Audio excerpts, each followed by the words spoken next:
Salut à tous, ça y est, c'est le reconfinement.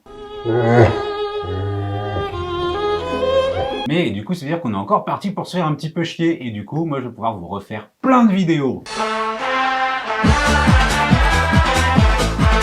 Aujourd'hui, c'est la Toussaint. Alors, la Toussaint, c'est quoi? Eh ben, au départ, la Toussaint, c'est la fête des saints. C'est une fête qui a été inventée par les premiers chrétiens, parce que ils voulaient célébrer leur martyrs. Ah bah oui, aujourd'hui, on n'a plus trop l'habitude. On canonise des gens qui n'ont pas vécu de martyrs, on canonise des moines inconnus, des vieilles nonnes qui meurent de vieillesse dans un couvent lointain, et dont le martyr est surtout d'avoir des noms improbables, comme par exemple Kyriakos Elias Chavara, ou Euphrasia Eluvatingale du Sacré-Cœur de Jésus, ou encore Nazaria Ignatia Marchmesa. Mais à une certaine époque, en fait, dès le début, et notamment sous l'empereur Néron, des martyrs chrétiens, il y en a eu plein. Déjà parce que, je ne sais pas pourquoi, à cette époque-là, les Romains, ils se sont mis à détester tout ce qui ressemblait à des Juifs. Et à l'époque, les chrétiens, ça ressemblait quand même vachement à des Juifs, hein. Et puis aussi parce que Néron, il a foutu le feu à Rome, alors du coup, pour faire diversion, il a accusé les chrétiens. Mais les mecs, mais j'en sais rien, moi, qui c'est qui a mis le feu, putain, je sais pas, moi, Eh ben c'est les chrétiens, voilà. Là, on leur a fait subir toutes sortes d'horreurs, extrêmement bien décrites par Tacite.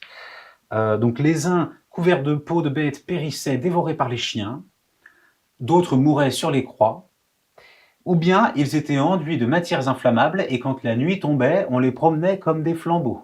Bah pour voir devant soi, sinon tu te cognes dans le noir. Mais c'est pas tout, ça c'est les premières vagues de martyrs chrétiens, donc dès le début, mais il y en a eu jusqu'au IIIe siècle, ils s'en sont pris plein la gueule. Et puis bon, plus tard, ils ont converti l'Empire, et là, c'est eux qui en ont mis plein la gueule aux autres, hein, vous inquiétez pas. En tout cas, au début, le but du jeu, c'était quand même de réussir à convertir des gens à une religion qui était punie de mort. C'est pas facile, ça dissuade. Alors on a commencé à raconter que c'était super de se faire massacrer au nom de Jésus. Il y a eu une espèce de glamourisation du martyr. Non mais c'est très simple, si tu te fais baffer, c'est 10 points. Si tu te fais fouetter, c'est 100 points. Et si tu te fais dépecer vivant, c'est un golden buzzer avec une place directe au paradis. Mais là, les Romains, ils comprennent plus rien. Pour eux, un supplice, c'est dissuasif. Ils en ont éteint des centaines, des vieilles sectes comme ça. Bah écoute, j'en sais rien, moi, tu fais comme d'hab, tu leur ouvres le bide, tu sors les tripes, on les suspend à des petits poteaux qu'on aligne sur la place principale, et puis on met un petit panneau avec écrit que c'était interdit.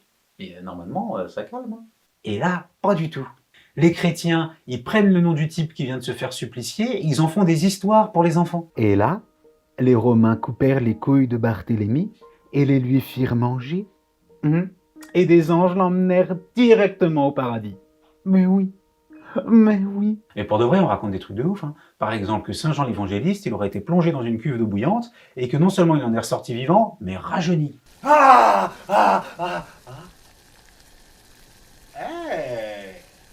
Résultat, tout le monde veut se faire torturer par les Romains. Ah bah oui, c'est un aller direct au paradis. On commence à raconter des histoires dégueulasses, comme celle par exemple de Saint-Laurent qui est sur un grill en train de se faire brûler toute la surface du dos et qui trouve le moyen de dire Tourne-moi, bourreau, que je puisse bien des deux côtés. On arrive à un stade où on représente les saints comme ravis à l'idée de se faire massacrer. Par exemple, ce tableau qui s'intitule « Saint André tressaille de joie à la vue de son supplice ». Et on le voit, il tressaille.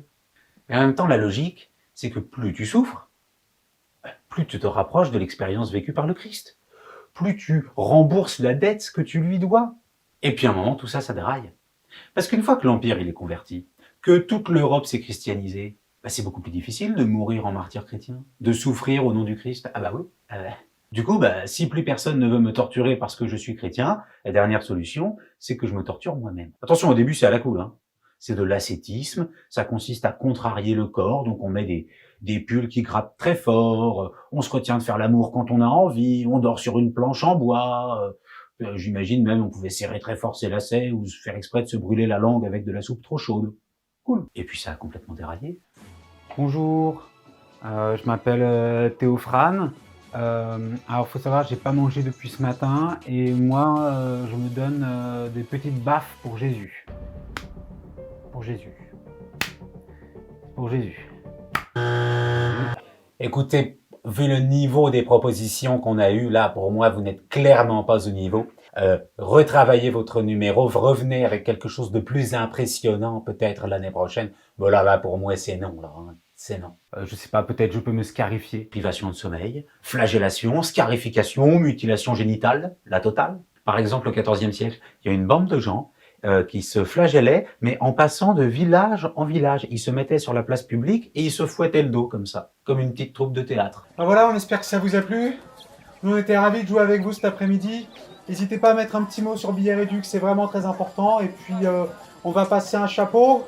Et nous, on se retrouve à la taverne pour en parler ensemble. Voilà, merci beaucoup. Et ma préférée, au XVIIe siècle, c'est Sainte Marguerite Marie à la coque. Alors là, présentée comme ça, elle a l'air plutôt sereine, Sainte Marguerite Marie à la coque. Mais en vrai, c'est une malade. C'est une espèce de folasse qui s'est scarifié le nom de Jésus au couteau sur les nichons, puis qui mangeait du vomi et du caca, et qui racontait ensuite que le soir, Jésus ou Marie lui prodiguaient de grandes caresses qui lui fournissaient grande joie. Bon, et puis au bout d'un moment, surtout avec Vatican II, l'Église a demandé un peu que tout le monde se calme sur les histoires d'automutilation. Aujourd'hui, le summum de l'ascétisme pour le catho lambda, c'est s'il réfléchit avant de reprendre du bœuf bourguignon alors que c'est carême. Non mais écoutez, je crois que c'est pas raisonnable, hein, vous savez, c'est carême. Hein. Par contre, je vais prendre le café gourmand, s'il vous plaît. Bah, résultat, comme maintenant les martyrs, c'est un petit peu plus rare, que les automutilations, c'est un petit peu passé de mode, pour être considéré comme un saint par l'Église, faut sortir le grand jeu. Ah bah oui, on peut pas se contenter d'être super sympa ou super chrétien, non, faut le miracle. Par exemple, Jean-Paul II, le pape le plus populaire du XXe siècle, ça aurait quand même arrangé tout le monde qu'on puisse en faire un petit saint, quoi. Alors ils ont cherché le miracle. Oui, bonjour madame. Je vous appelle parce que vous avez été cas contact du pape Jean-Paul II la semaine dernière. Vous l'avez vu apparemment pendant plus d'1 heure dans un espace clos et non aéré. Du coup, je vous appelais pour savoir si par hasard vous aviez développé des symptômes, comme par exemple une guérison miraculeuse de lèpre, ou une grossesse post-ménopause longtemps désirée. Non, même un ticket gagnant euro million, je ne sais pas. Hein. Non. Ah, votre grand-mère a guéri son Alzheimer? Ah, attendez, c'est intéressant ça. Est-ce qu'elle aimait bien le pape Jean-Paul II, votre grand-mère? Elle était triste quand il est mort? Ah écoutez, là, ça m'intéresse énormément. Eh ben on l'a notre miracle. Et paf, Jean-Paul II devient Saint Jean-Paul II. Alors une fois que t'es un saint, t'arrives au paradis, et là l'idée, c'est que t'es plus proche de Dieu. Tu as l'oreille du patron un peu. Tu peux intercéder auprès de lui pour les hommes. Disons que si jamais Dieu n'entend pas bien, les saints lui font des remontées de terrain.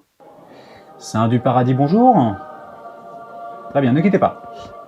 Et dedans, j'ai beaucoup d'appels pour une histoire de virus, là. Ça a l'air d'être le bololo en bas. Et pour que ce soit plus simple, on attribue un saint à une cause. C'est un peu un préposé à telle ou telle activité. Donc, il va y avoir le saint patron des médecins, le saint patron des pâtissiers, le saint patron des marins. Saint du paradis, bonjour. Ah non monsieur, moi c'est Saint Christophe, moi je fais tout ce qui est automobile. Si vous êtes laboureur, il faut contacter, c'est Saint Isidore de Madrid. Oui. Vous avez de quoi noter, je vous donne son numéro, c'est 0800. Et vous vous souvenez de Saint-Laurent, le mec qui était sur le grill et qui réclamait qu'on le retourne? Et le résultat, il est devenu le saint patron des cuisiniers, parce qu'il a de l'humour, mais il est aussi devenu le saint patron des cruciverbistes. Ah bon? Ça valait le coup. Tout ce bazar de miracles et tout, ça ne concerne que les saints label rouge, les saints canonisés par l'Église. Mais chaque catholique est appelé à devenir un petit saint. Ça ne veut pas dire qu'il doit faire des miracles, ça ne veut pas dire qu'il doit avoir une vie parfaite, ça veut dire qu'il doit essayer d'être plutôt quelqu'un de bien. Alors donc dans l'évangile qui est lu à la messe de la Toussaint, c'est expliqué. Il faut être pauvre en esprit, ça ne veut pas dire qu'il faut être idiot, ça veut dire qu'il faut avoir de la modestie. Il faut être un artisan de paix, il faut être doux, miséricordieux, persécuté éventuellement, ou avoir un cœur pur. Enfin, en gros, il faut éviter d'être un gros con, quoi. Et voilà, le jour de la Toussaint, les chrétiens, on leur rappelle 2 choses. 1, de penser à leur mort, et 2, de pas être des gros cons. Voilà.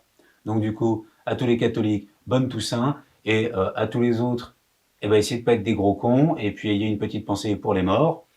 Et puis voilà, et puis surtout bon courage pour les semaines qui viennent. Allez, au revoir.